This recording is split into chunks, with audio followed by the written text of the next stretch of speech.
ध्रुव को समझ आ रहा था कि सानवी उसे उकसाने की कोशिश कर रही है, लेकिन अब बात उसकी इज्जत की थी, क्योंकि सानवी ने सभी के सामने ध्रुव को ललकारा था। ध्रुव ने चुनौती स्वीकार करने के लिए जैसे ही अपना कदम बढ़ाया, उसे अपने पीछे किसी के हंसने की आवाज सुनाई दी। ईरा हंसते हुए उसके पास आ रही थी। ईरा जैसे ही ध्रुव के पास पहुंची, उसने सानवी को देखते हुए कहा, सानवी, तुम देख रही हो कि ध्रुव इतना थक चुका है, फिर भी तुम उसे चैलेंज कर रही हो। ये तो एक थके आदमी का फायदा उठाना हुआ। अगर तुम सच में लड़ना चाहती हो तो क्यों ना मेरे साथ दो हाथ हो जाए। ईरा की बात सुन ध्रुव ने उसे पीछे करते हुए कहा, तुम्हें यहाँ आने की क्या जरूरत थी ईरा? ईरा ने ध्रुव की बात का कोई जवाब नहीं दिया और चुपचाप सानवी को देखती रही। फिर उसने भी सानवी को उकसाना शुरू किया। सानवी, एक तो तुम ध्रुव से उम्र में भी बड़ी हो और ऊपर से अभ्यास के लिए एकेडमी भी गई हो। अगर तुम्हारी इतनी ही हारने की इच्छा हो रही है तो मुझे तुम्हें हराकर बहुत खुशी मिलेगी। ईरा की बात सुनकर सानवी थोड़ी परेशान हो गई। फिर उसने ध्रुव की तरफ देखते हुए कहा, ध्रुव, तुम कब तक लड़कियों के पीछे छिपते रहोगे? लेकिन तभी मंच पर से बुजुर्ग ने चिल्लाते हुए कहा, बस करो। बुजुर्ग की आवाज सुन तीनों अचानक अपनी जगह पर रुक गए। ये देख बुजुर्ग उन लोगों के पास आए और उन्होंने सानवी को डांटते हुए कहा, सानवी, तुम्हें किसी को भी चुनौती देने का कोई अधिकार नहीं है। तुरंत वापस लौट जाओ। अगर तुम इसी तरह से यूथ सेरेमनी में अड़ंगा डालती रहोगी तो नियम के मुताबिक पूरे महीने के लिए तुम्हें घर में कैद कर दिया जाएगा। ध्रुव के सामने खड़ी सानवी बुजुर्ग की बात सुनकर निराश हो गई। उसने गुस्से में अपना पैर जोर से जमीन पर मारते हुए ध्रुव से कहा, मैं तुम्हें देख लूंगी ध्रुव, अपना बदला लेकर रहूंगी, याद रखना। ये कहकर सानवी भी पलटकर वहाँ से चली गई। उसका गुस्से से भरा चेहरा देख ध्रुव को थोड़ी हंसी आ गई थी।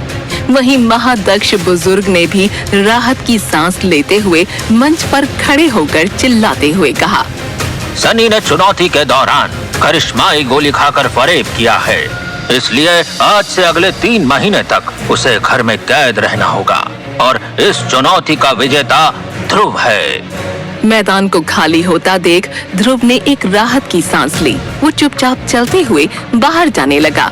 तभी उसे ईरा की आवाज सुनाई पड़ी, ध्रुव, आज तो तुमने कमाल ही कर दिया। तुम्हें देखकर लोगों का मुंह खुला का खुला ही रह गया था।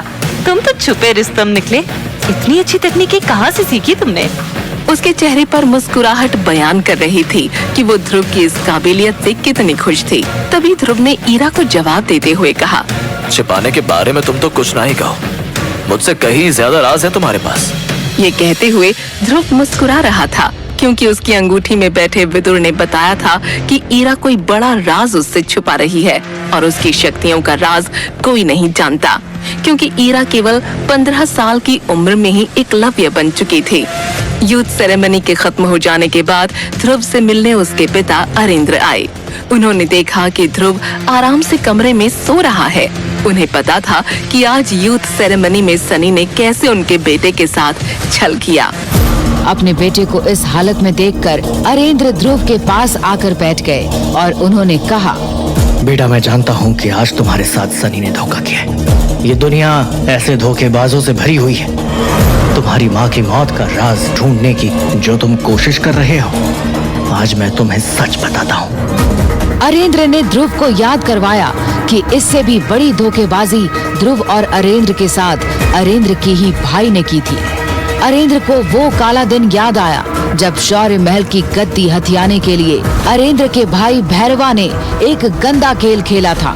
उस दिन अरेंद्र जैसे ही अपने महल में पहुंचे, उनको विश्वास ही नहीं हुआ कि उनका भाई, जिसे उन्होंने शौर्य दल का सेनापति बनाना था, वो उनकी राज गद्दी पर बैठा हुआ था।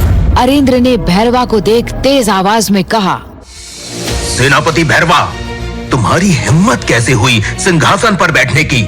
क्या तुम्हें अपनी जान से प्यार नहीं? हिम्मत?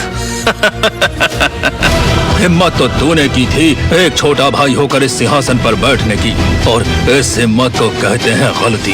आज वही हिम्मत से मैंने तेरी शक्तिशाली महारानी को भी मौत के घाट उतार दिया।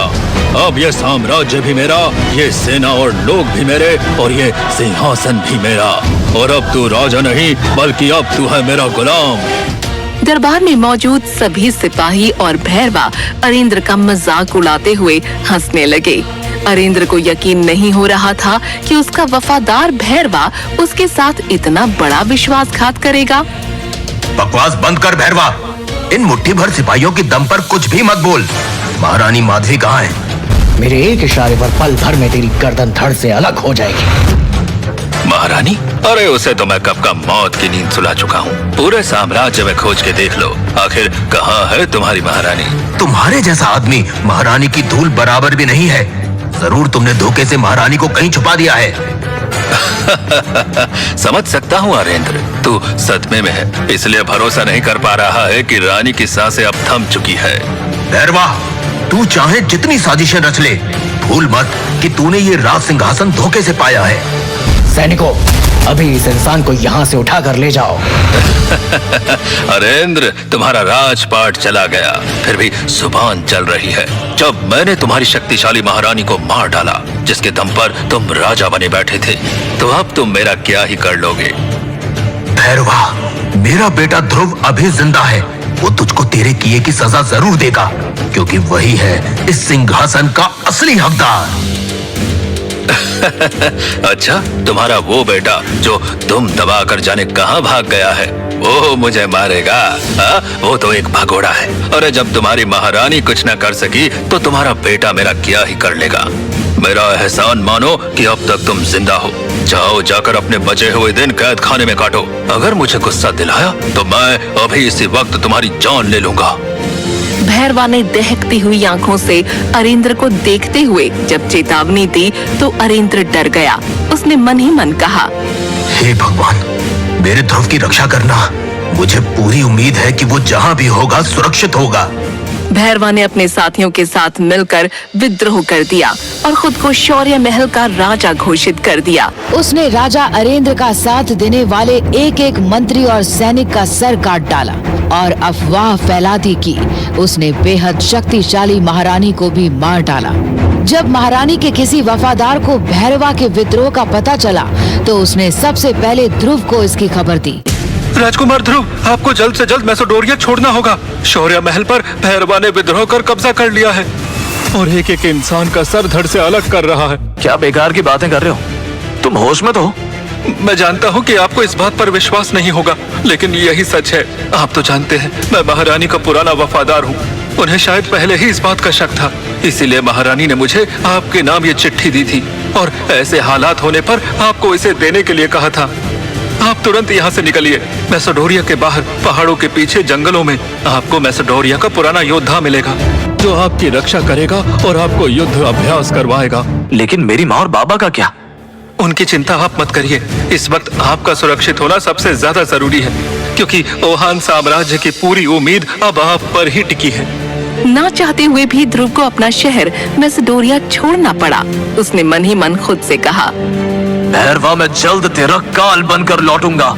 वहीं अरेंद्र की पत्नी माधवी को मारने की खबर फैलते ही राजा अरेंद्र और साम्राज्य की जनता को सदमा लग गया। अरेंद्र को बंदी बना लिया गया और महारानी का कटा हुआ सर एक कपड़े से लपेटकर राज दरबार के बाहर एक जीते हुए इनाम की तरह लटका दिया गया। ओहान साम्राज्य के लोगों, कान खोल कर सुन लो। अब मैं ही हूँ तुम्हारा राजा, मैं ही हूँ तुम्हारा भगवान। भैरवा से अब तुम लोगों को बस एक ही आदमी बचा सकता है, खुद भैरवा। लोग परेशान थे कि आखिर कौन उन्हें भैरवा के आतंक से बचाएगा। उधर ध्रुव जंगल में दिन रात अभ्यास करके खुद को फौलाद जैसा मजबूत बना रहा था। ध्रुव अब एकलव्य बनने के बहुत करीब था। अब वक्त आ गया है कि मैं वापस अपने मैसेडोरिया शहर और अपने लोगों के बीच जाऊं और उस भैरवा को उसके किए की सजा दूं और अपने लोगों को उसके आतंक से आजाद कराऊं। ध्रुव बचपन से ही शौर्य महल में रहा था और उसे महल के सभी खुफिया रास्तों के बारे में पता था।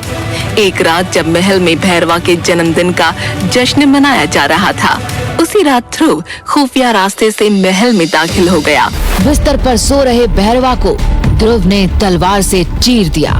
ये करते ही ध्रुव की आंखें भर आई, क्योंकि वो जानता था कि आज वो अपने पिताजी को मिल पाएगा। अगले ही पल ध्रुव के हाथ पर एक तलवार से वार हुआ। आ गए ध्रुव, मुझे तुम्हारा ही इंतजार था। मेरी ये तलवार कब से तुम्हारे खून की प्यासी है। तुम्हें क्या लगा कि तुमने इतनी आसानी से मुझे मार दिया?